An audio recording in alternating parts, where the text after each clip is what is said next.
Hey, how's everybody doing? Welcome back to Ask That Podcast on YouTube. What I got here is, and this is the, as far as I know, the direct market edition. And there's more than one. This is the shiny one. I think there's like a shiny and a matte finish one. It's issue 5 of the Protectors from Malibu, $2.95. And you can see there's a bullet hole where this guy got shot through the book. Alright, Protectors. I talked a little bit about Protectors, I think, but short version. Malibu took a bunch of Centaur characters. Centaur's an old Golden Age publisher. Went under. They had a bunch of heroes. They took a bunch of them and a few others, changed them just a little bit, and created their own universe. It was the Protectors verse, so I've always called it. You'll see it referred to online as the Genesis verse, because later on they brought in the X-Mutants and Dinosaurs for Hire. And what's her name? The Black Fury? The Fury? Lady Fury? It's an old Golden Age character. Well, the main series of Protectors lasted 20 issues. Really good. My understanding now is this version of the characters are now all owned by Marvel. Even though they're public domain characters, Malibu changed them, and some of their names got changed. And Marvel, when they bought up Malibu owns them, they ain't done shit with it. I don't think there's enough demand to do a trade. Because they could do one thick trade and work. But all right, let's start this off now. It's on regular newsprint. This is written by R.A. Jones. Penciler is Tom Denerick, who's a really good artist now. Back then he's Deodato, which I'm guessing is Mike Deodato Jr.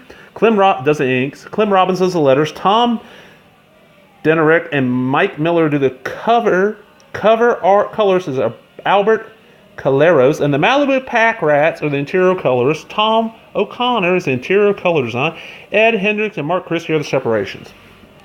And basically, what this is all about, that's my mail lady. Sorry, my little dog's barking because the mail lady, I'm saying mail lady because our mail deliverer is a lady. Matter of fact, it's one of my neighbors, actually.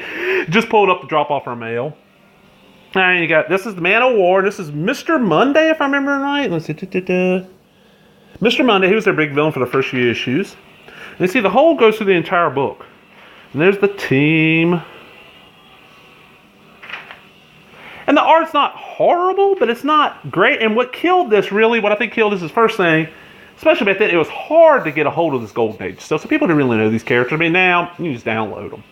They're public domain. There's 2 sites I know of that specialize in public domain comic scans. Digital Comics Museum and Comic Book Plus, I think is the other one. I know Digital Comics Museum is the main one. And because people didn't know, I read it and loved it. I read the first 4 or 5 issues, really loved it, and then, oh god, it was 2008. Somebody gave me a bunch of comics, and there was a few issues of this in there. I realized I picked up all the rest. I went online and just ordered them from, I think it was My Comic Shop, might have been Torpedo, and got a full run. It's a neat little series. Some incident happened, it's probably about almost 10 years before, so almost all the superheroes are retired. They're all coming out of retirement. They're working for the government. They're fighting Mr. Monday. Terminator the arcade game, now on the Genesis. Mighty Magnor! Industry's first pop-out cover. Sergio Aragones, Mark Evan in the air. There's 3 issues of that. This is what Masked Marvel thinks his name. He has no powers. His dad's the president or some shit. He didn't want him to be on the team. That's Amazing Man there. Eternal Man. And then Mr. Monday confronting him. And there's the Ferret. The Ferret got his own spin-off series. So did Man of War. And look, he's fighting Mr. Monday, whooping ass. Mr. Monday zaps him in the shoulder. Shrek. Oh, we get a big American Comics Entertainment thing. Big sale. Let's see. $3 a piece for first 3 issues of Brigade. Is there anything in here that's just stupidly expensive? Yeah, first appearance of Master Dark and Shadow Man number 8 is $10, limit 1. That's kind of hot. Kind of high now. The prices ain't horrible though. Witch, Airman, whose costume constantly change.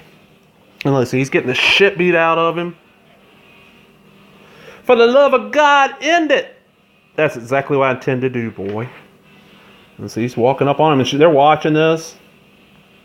They're trying to stop it.